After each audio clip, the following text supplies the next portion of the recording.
Cancer treatment के दौरान second opinion का क्या महत्व होता है, सेकंड ओपिनियन कब, कैसे और किन से लेना चाहिए, ये आज हम डिस्कस करेंगे। नमस्ते, मैं doctor Aditya Kulkarni, gastro and cancer specialist, Pune में ओएसएस क्लिनिक में प्रैक्टिस करता हूँ और मेरा एरिया ऑफ इंटरेस्ट है पेट में पाए जाने वाले कैंसर्स, ट्यूमर्स और उसकी लैप्रोस्कोपिक और रोबोटिक ट्रीटमेंट। आज हम एक इम्पॉर्टेंट टॉपिक के बारे में डिस्कस करेंगे जो है कैंसर ट्रीटमेंट और कैंसर सर्जरी के दौरान सेकेंड ओपिनियन का महत्व। दोस्तों, कई बार मुझे व्हाट्सएप पे, ईमेल पे या फिर क्लिनिक में पेशेंट्स के इंक्वायरी आते हैं जब पेशेंट की ट्रीटमेंट चालू है या पेशेंट की ट्रीटमेंट शुरू होने वाली है और पेशेंट का रिक्वेस्ट है कि आप मेरे रिपोर्ट्स देख के मुझे ये बताइए कि क्या ये ट्रीटमेंट सही है या मेरे साथ जो ट्रीटमेंट या सर्जरी होने वाला है क्या वो करेक्ट है या नहीं। तो मैंने सोचा ये वीडियो बनाकर हम इन कुछ क्वेश्चंस को आंसर कर दें। तो दोस्तों, कैंसर एक ऐसी बीमारी है जिसमें ऐसे कहा जाता है कि first chance is the best chance for cure. तो इट्स इम्पॉर्टेंट कि जो भी ट्रीटमेंट दिया जाए वो उस पेशेंट के लिए करेक्ट हो और फायदेमंद हो।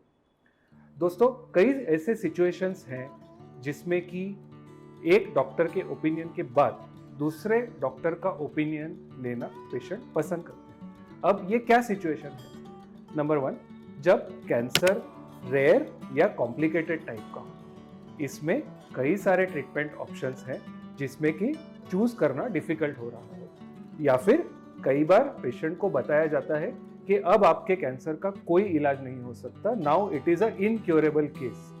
तो साहजिक है कि ऐसे पेशेंट्स दूसरा ओपिनियन लेकर इस बात को कंफर्म करना चाहते हैं या इसके अल्टरनेटिव ढूंढना चाहते हैं। कभी कभी ऐसे कुछ कैंसर्स हैं जिसके लिए मल्टीपल ट्रीटमेंट्स अवेलेबल है।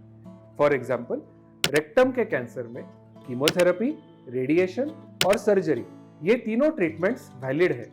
तो पहले कौन सा करना चाहिए या बाद में कौन सा करना चाहिए, इसके ऊपर दुमत हो सकता है। ऐसे सिचुएशन में सेकंड ओपिनियन आपको हेल्प कर सकता है।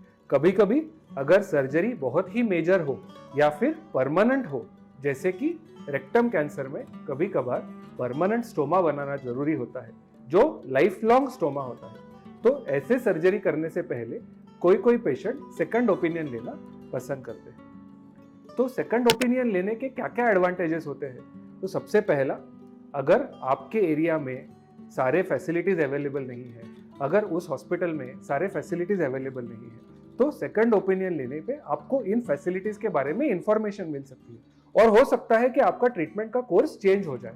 So this is one advantage. दूसरा, अगर आपके पहले डॉक्टर और सेकंड डॉक्टर का ओपिनियन सेम है, ओवरलैप हो रहा है, तो ये अच्छी बात है क्योंकि अब आप कॉन्फिडेंटली उस ट्रीटमेंट में आगे बढ़ सकते हैं विद द अंडरस्टैंडिंग कि मैंने सेकंड ओपिनियन लिया है और वो डॉक्टर भी सेम चीज बता रहे हैं। तो इससे आपका ट्रीटमेंट का एक्सपीरियंस जो है वो सहज हो सकता है।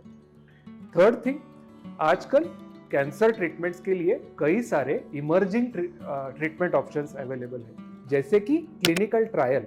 क्लिनिकल ट्रायल यूजुअली बड़े सेंटर्स में कंडक्ट किए जाते हैं और छोटे गांव, छोटे शहर से आने वाले पेशेंट्स के लिए ये ट्रीटमेंट ऑप्शन कभी कभी आउट ऑफ रीच हो सकते हैं। तो कभी कभी सेकंड ओपिनियन लेने के बाद आपको इन क्लिनिकल ट्रायल्स में एनरोल करने का भी मौका मिल सकता है। तो यहाँ सेकंड ओपिनियन एक अल्टरनेटिव ट्रीटमेंट भी सजेस्ट कर सकता है। तो सेकंड ओपिनियन कब लिया जाए, ये एक और सवाल है जो कई सारे लोग पूछते हैं। तो सेकंड ओपिनियन कैंसर ट्रीटमेंट के किसी भी फेज पे लिया जा सकता है, चाहे वो ट्रीटमेंट शुरू करने के पहले हो, चाहे ड्यूरिंग द ट्रीटमेंट हो। कभी कभी ट्रीटमेंट लेने के बावजूद भी पेशेंट्स को इतना रिस्पॉन्स नहीं नजर आता है और उस समय एक डाउट आता है कि क्या इस ट्रीटमेंट को कंटिन्यू किया जाए या इसको चेंज करके देखा जाए या कोई दूसरी ट्रीटमेंट की जाए या कोई दूसरी मोडालिटी अपनाई जाए। तो ऐसे सिचुएशन में सेकंड ओपिनियन आपकी मदद कर सकता है। थर्ड, कभी कभी कैंसर ट्रीटमेंट खत्म होने के बाद सर्वेलेंस के दौरान भी सेकंड ओपिनियन लिया जा सकता है। इससे आगे का further course of action decide करने में मदद हो सकती है। सेकंड ओपिनियन किससे लेना चाहिए, ये कई सारे लोग सोचते हैं। तो सेकंड ओपिनियन स्पेशलिस्ट से लेना चाहिए। आइडियली ऐसा स्पेशलिस्ट जो उस डिसीज को या उस कैंसर को डेली बेसिस पे देख रहा हो, उसकी ट्रीटमेंट कर रहा हो, जिसका उस फील्ड में ज़्यादा एक्सपीरियंस हो, कई सालों का एक्सपीरियंस हो, ऐसे आदमी से, ऐसे स्पेशलिस्ट से आपने सेकंड ओपिनियन लेना चाहिए।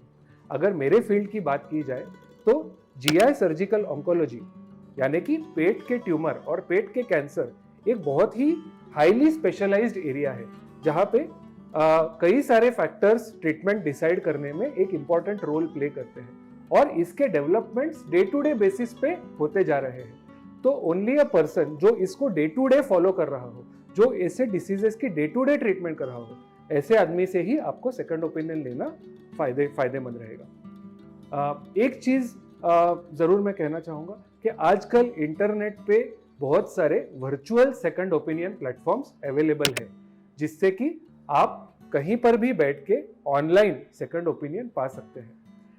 ये कई सारे पेशेंट्स के लिए बहुत फायदेमंद है। हाँ, मेरे भी कई सारे पेशेंट्स हैं जो गांव में बैठ के या छोटे शहर में बैठ के सेकंड ओपिनियन ले सकते हैं, बट इसमें 2 चीज़ों का ख्याल रखना बहुत ज़रूरी है।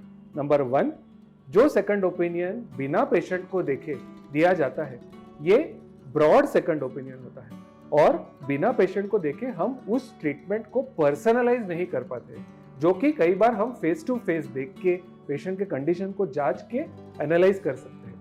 तो इस सेकंड ओपिनियन को ब्लाइंडली फॉलो करने से बेटर है कि आप इसको एनालाइज करके, सोच के, डिस्कस करके फिर ही फॉलो करें। That's first. और सेकंड, ऑनलाइन या वर्चुअल सेकंड ओपिनियन ये इमरजेंसी केसेस में बिल्कुल भी नहीं लेना चाहिए। This is only for the cases जहां पे हमको ट्रीटमेंट के लिए एडिक्वेट टाइम अवेलेबल है, क्योंकि कभी कभी सेकंड ओपिनियन लेने के प्रोसेस में ये ट्रीटमेंट डिले हो सकती है और हमें इमरजेंसी केसेस में किसी भी हालत में ट्रीटमेंट को डिले नहीं करना है। तो ये थी कुछ बातें कैंसर सर्जरी के सेकंड ओपिनियन के बारे में। अगर आपको इस बारे में कोई भी सलाह चाहिए, कोई राय चाहिए, तो आप मुझे रीच आउट कर सकते हैं। मेरा ईमेल आईडी दिया गया है, आप कमेंट सेक्शन में लिख सकते हैं या व्हाट्सएप पे मुझे रीच आउट कर सकते हैं। Thank you very much.